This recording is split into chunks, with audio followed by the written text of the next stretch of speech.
Qu'est-ce donc l'engagement? Quelles doivent être, en d'autres termes, vos motivations lorsque vous, en tant que femme, vous désirez être nommée au poste de décision ou positionnée comme leader politique? L'humain, femme ou homme, est un être d'engagement par principe. Il nous est presque impossible de vivre dans un environnement et de lui être totalement indifférent. Les réalités, les défis, les problèmes, les réussites, les faits marquants au sein de notre famille, de notre quartier, de notre ville, de notre pays et du monde nous préoccupent toujours.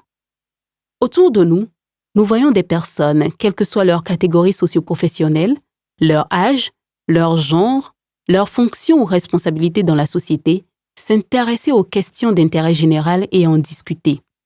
La citoyenneté de ce point de vue est une réalité que nous nous approprions automatiquement une fois que nous nous sentons membres d'une communauté, d'un espace, d'une identité collective.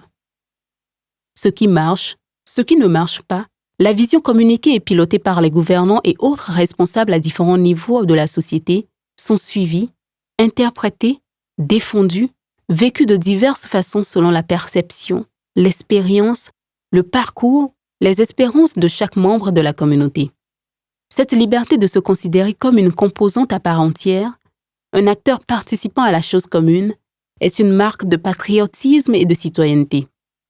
Elle peut se matérialiser à des degrés plus structurés, suivant que la personne ressent le devoir de s'engager plus ou qu'elle vive cela comme un appel, un désir, une mission noble à accomplir. La nation investit en effet tellement dans chacune de ses filles et en chacun de ses fils qu'il est légitime en contrepartie de ses acquis de ressentir un tel devoir, de souhaiter participer à l'œuvre.